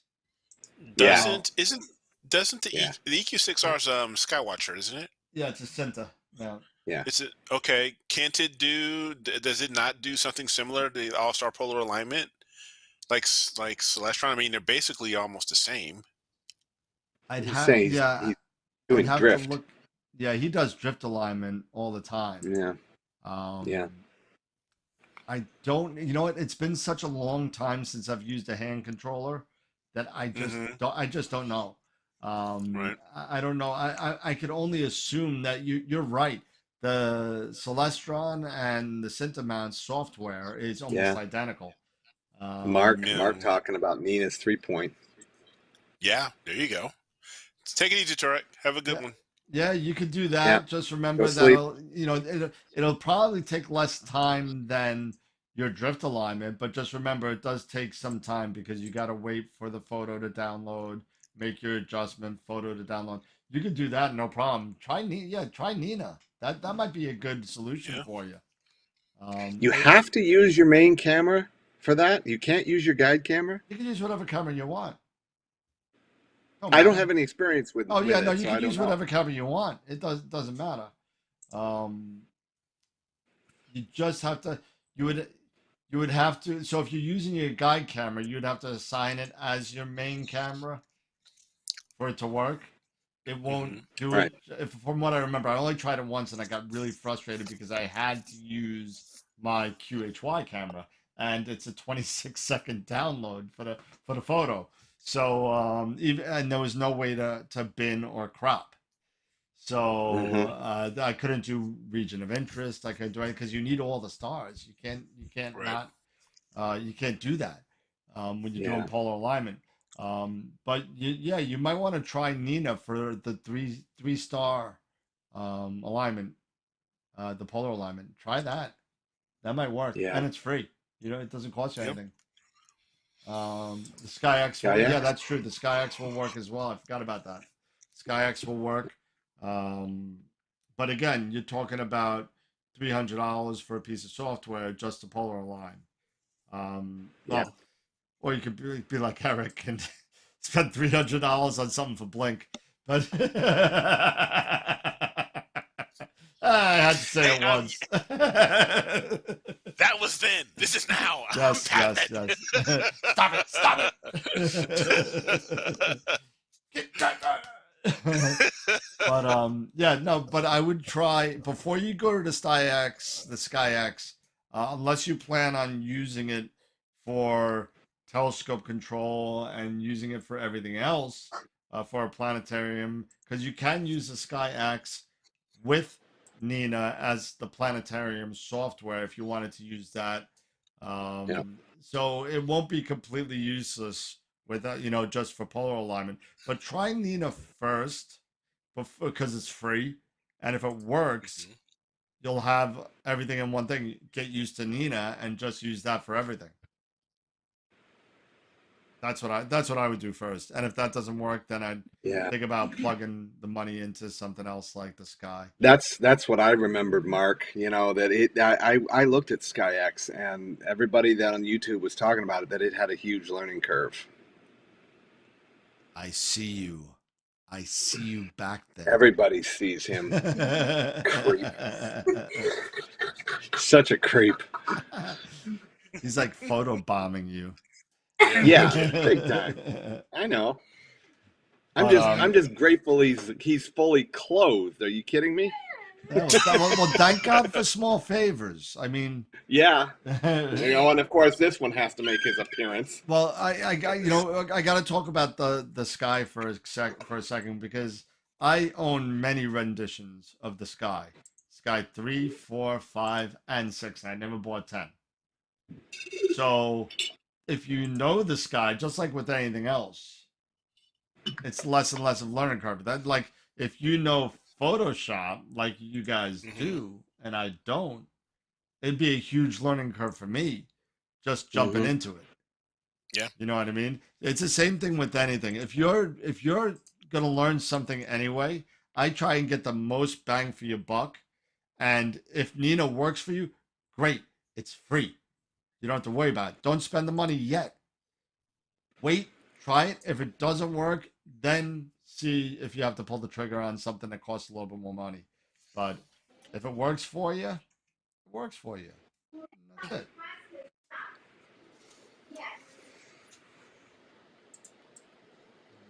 Let's Yeah. take you after Dad. Yeah.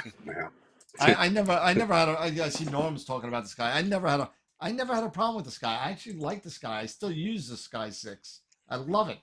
It did everything. I had the Sky 6 Pro Edition, and it ran my telescope. It did everything, and I didn't have to worry. You talking about Sky Safari? No, the Sky 6. The Sky from it's a Software different program. Bisque. Oh, okay. Yeah. Okay. Oh yeah, I remember seeing that. Yeah, the Sky 6. Yeah. And now it's the Sky X. That came out Yes. Yeah. came out like 5, 6, 7 years ago. It's been out for a long time. The Sky X. They're due for a major release, if anything. But Yeah, there was that other one too that was an all-inclusive package. That Maxim. did it all. Huh? Maxim. Maxim DL. No, there was another one. A guy that I think he's in Hawaii, the developer. Um, I can't remember the name of the program, but it had everything. I mean, it did literally everything. It was an all inclusive package. I think the whole deal was like $500, something like that, That sounds for the still whole sounds like package. Maxim. But I had Maxim. I had Maxim 4. I plugged down like $400 when that came out. And Hmm. you want to talk about a learning curve? Holy crap, that was rough. That was rough. I got rid of that pretty quick. Found out that I couldn't deal with it, and I swear once I really didn't get majorly into astrophotography until the release of Sequence Generator Pro. To be honest with you, I've been doing astrophotography for a long time, one way or another, Yeah, dealing with that's it, Mark. what is it? Prism, Oh, Prism. Prism. Prism. Prism. Yeah, sure, sure, sure. Sure. I have no experience with Prism. I hear nothing but good things about it. Yeah. Um, Yep. but right now, again, if you got what works, don't change. If it ain't broke, Don't don't change it. fix it. Yeah. Um, so, but then again, I Sequence Generator Pro You worked. went from I went to SGP to Nina. Nina. Yeah, I knew you were gonna say that. So you know what? That things change. It was. I wanted something that was working with my Things SD change. camera. They get more expensive because they go to a subscription base that you got to buy every year. Yeah, I know. I know. And I gotta cancel mine before they renew on me because. That's probably one of the reasons why you probably switched. Oh no! I wasn't really sad about that. I was a little annoyed in the No. beginning, Sure. but $59 a year. What is that? $60 a year. What is that? What is that? $50 a month? $5 a month? Sorry, five Five dollars a month. dollars. Yeah, but A Yeah. yeah, dollar a but if you keep week. using it, yeah, but I'm saying if you keep using it and say how long have you had SGP? How long has it been? How long have you had Oh, SGP? since it came out. So So what? how long is that? Hmm. 6 years, something like that. Okay, so think about it. If they went, okay, so then if they started a subscription base, then Well, 350 at 60 at bucks. 50, you'd be at $350 right now. So then Yeah, you got to ask yourself, but I bought is it for that worth it? $99 when it Yeah, came out, I and that know when it first came included out. the framing and mosaic wizard, which originally it was $39 extra for that. It was Yeah. 99 Okay. plus 39. I didn't buy. I got it on sale. It was 99 for everything, and Hmm. then it went. They wanted to charge me when they went to subscription base. They wanted to charge me the difference of the subscription of what I paid. So I paid 100. They wanted to pay me. They want me to pay $60. The difference between 99 and 159, which is what a new user would pay for. Yeah. And after the first year, $59 a year. After I complained about it a little bit, they actually said that don't worry about the first year. It's just from now on. It's $59. So I really liked the program. The program did very well for me, and I like it. Hmm. I do really like the advanced sequencer on Nina and the the customizability of the sequencer. I could build that sequence for any piece of my image train to do whatever I want whenever I want. So if I wanted to do a focus, I could throw it right in the middle of a sequence if I wanted to. Hmm. I could tell the focuser, just like some parts of Sequence Generator Pro, where it says focus if the temperature increases, focus on change of filter, and that kind of Yep. stuff. And that's really almost it for SGP. With Advanced Sequencer and Nina, you could actually say when you the temperature drop, the HFR, if it changes by a certain amount, via filter wheel, change a filter, or any other time you want, I could just throw in an autofocus and save the sequence and run. I could do incremental cooling like we spoke about with the ZWO cameras and the dew issues from dropping the temperature so quickly. Sometimes you get dew, especially in the summertime.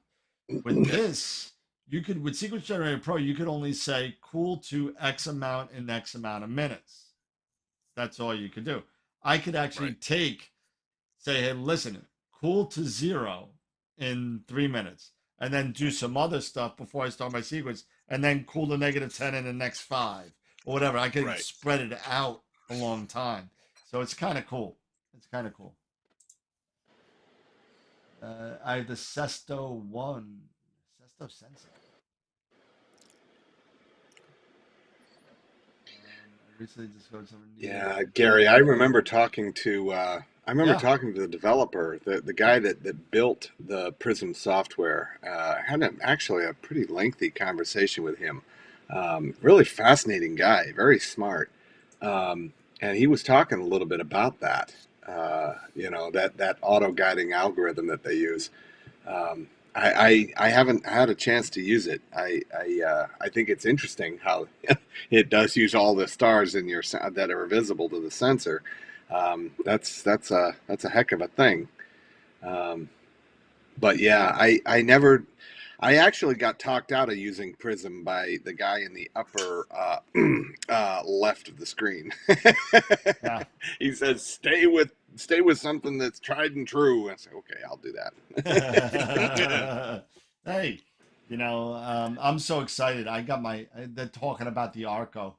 And they're talking about, I've had mine on pre-order for a while. And Tom, I'm holding you to it. I want the Arco 2. You have the Arco 1. I want the 2. So, I want the one that says 0002. That's what I want. That's what I want. I couldn't get the 1 because I know you have it. That's fine. You're allowed. You're the man. But I want the 2. So save it for me. Nobody else is going to care. But I'm excited for that. I can't wait to have a mechanical rotator again. An automatic rotator. So excited. Yeah, you're preaching to the choir on that one, Tim. Spending thousands on equipment, shouldn't complain about software. We run a digital studio here, and I mean Adobe. It used to be where you had to buy the Adobe suite outright. It was thousands and thousands and thousands of dollars. Now and you pay it was thousands good for of a couple thousands of years. and thousands of dollars over the months of the rest of your life. So. Well, yeah, but and I was one of those ones that initially complained about the whole idea of going to CC, with a month. Started looking at all of the upgrades that they do and the patches, and I don't ever have to worry about upgrading my Adobe suite. It's just automatically, and I pay $50 a month for everything that Adobe has. Nice. So and I don't ever have to worry about upgrading. Tom just said he couldn't promise me the 2. The numbers are inside the Arco and they're not on the box anymore. I'm like, oh well, that's okay, Tom. You're forgiven. Fair enough. Don't open the box. Don't open the box. It's fine. Maybe you could open up 2 or 3 and seal it with the nice, sexy Prima Luce tape you got going on. But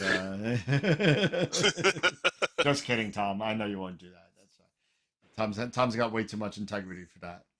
But that being said, I mean, we're coming up on 10 o'clock, I think. Yeah. We're coming up pretty close. I think it's time for the AstroWorld final thoughts, I guess, and please, Scott, no Jerry beads again, please. No promise. So let's go around the horn. Final thoughts. No, this was a good show.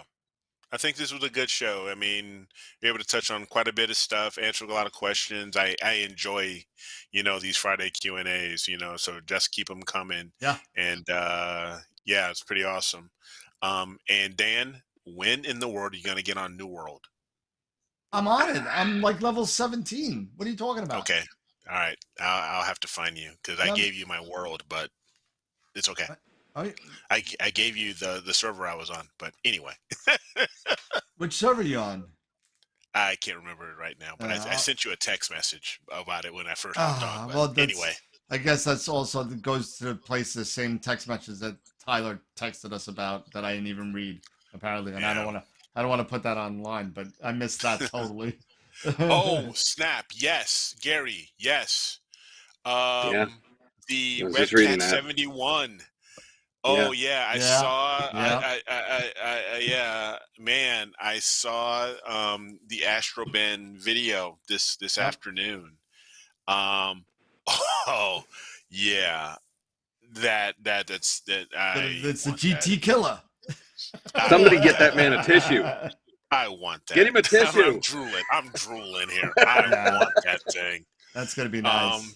That is going to be awesome because you guys know I had the GT71 Yep.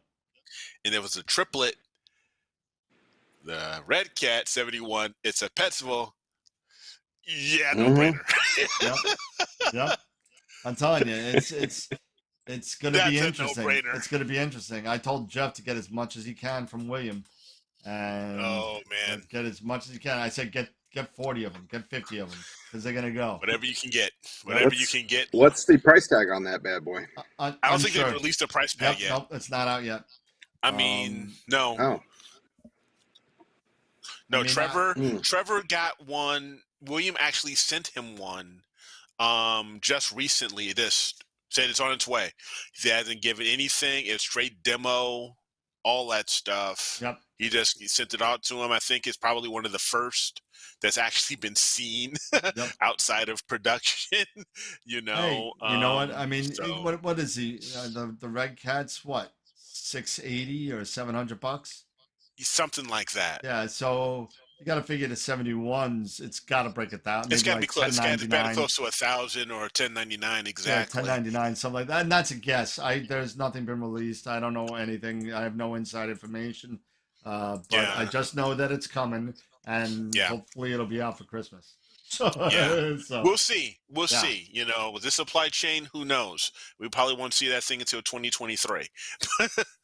well, know? no, we'll see it in like 6 months, but it'll be in the Pacific Ocean waiting to get here.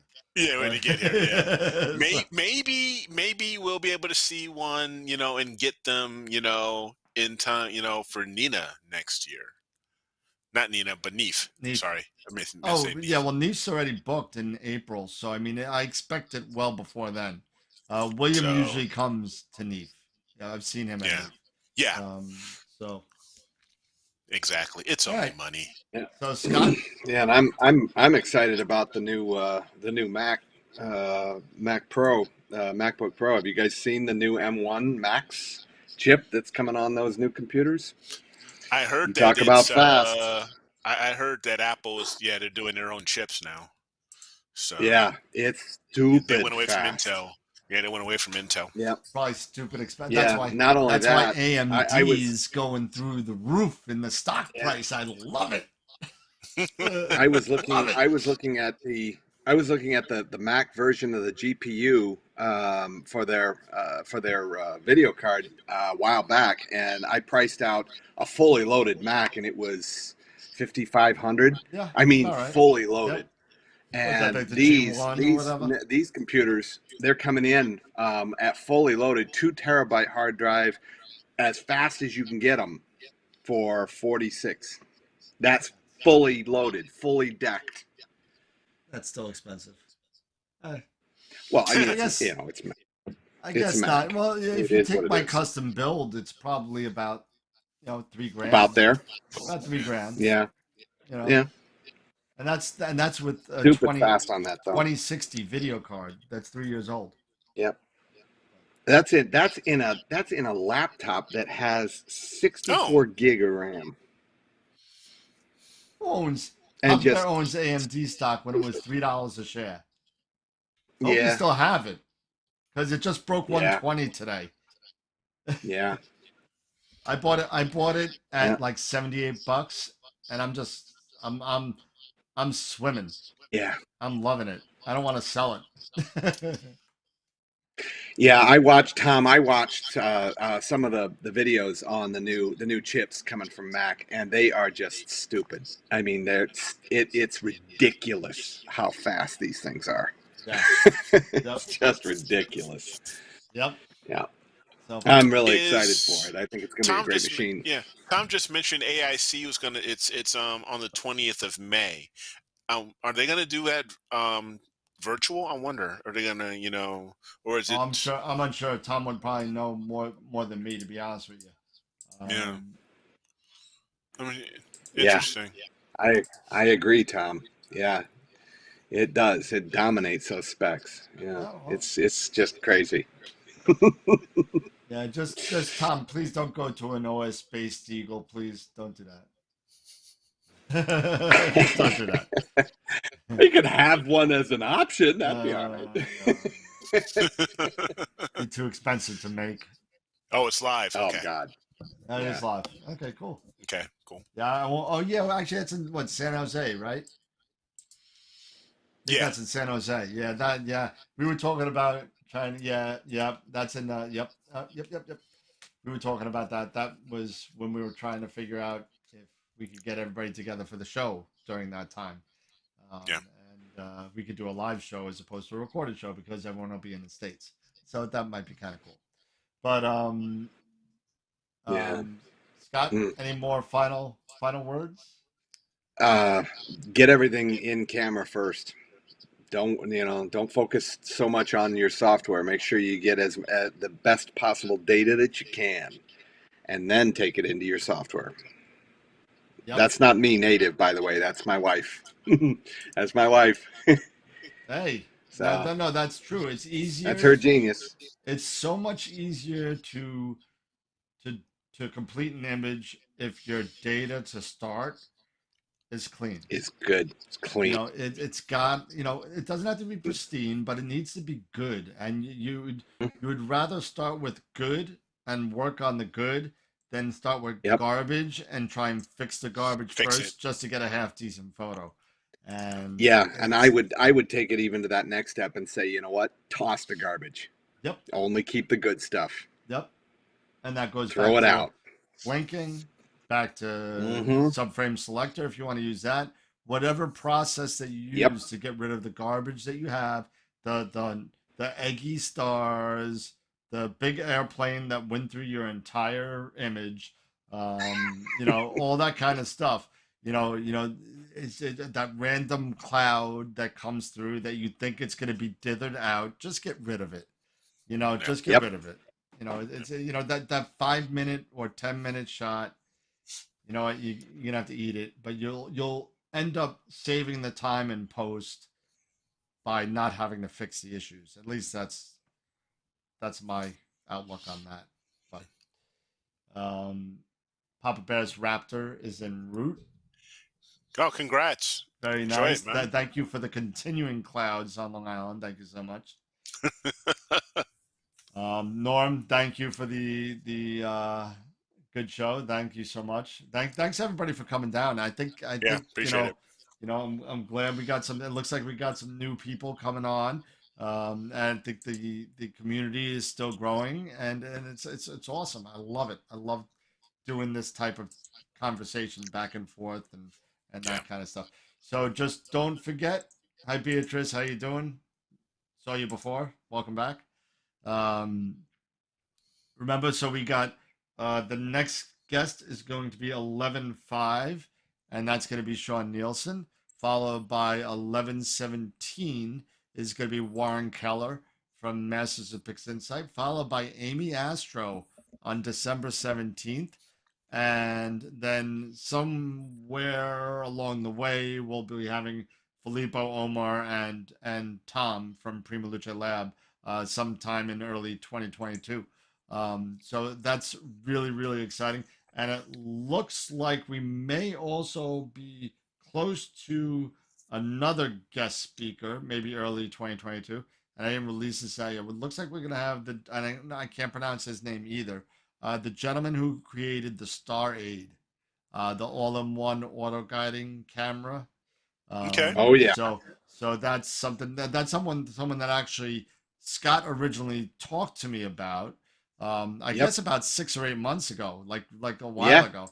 And then Pete Myers got in contact with him and said he was interested and gave me his email. So based on the time difference, I'm expecting a return email from him probably tomorrow or Monday. And we'll see what happens. And we also have the gentleman from APT.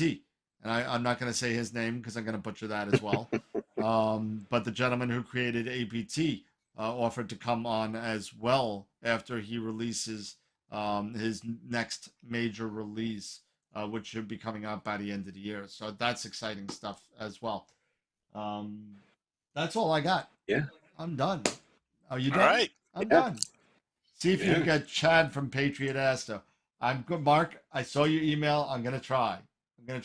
Sometimes sometimes other YouTubers don't want to go on other YouTube channels, and I've come against that a couple of times, and they just don't want to take away from their own channel, and that's fine. And I'm not going to mention any names or anything, but let's just, I'll throw him an email and I'll try and get him on because he does do an awesome job with Nina tutorials, and I think he would help out a whole bunch of people on that. So we'll give that a shot as well. So I did see your email. I wasn't ignoring you, Mark. Plus you have my phone number now, and I don't want you, blowing up my phone. So, I guess that's it, everybody. Thank you so much again for coming on. Thank you. I know it's been a long night for those of you that have came directly over from Explorer Alliance from the Sean Nielsen show. And then coming to us. So thank you so much for hanging out with us till almost 10 at night Eastern. Watch Dune this weekend because that's what I'm going to do. And have a good night, everybody. And remember, as always, keep imaging, keep educating, and clear skies. And we'll see you Wednesday night on AstroWorld TV. Clear skies, everybody. Bye-bye. Bye for now.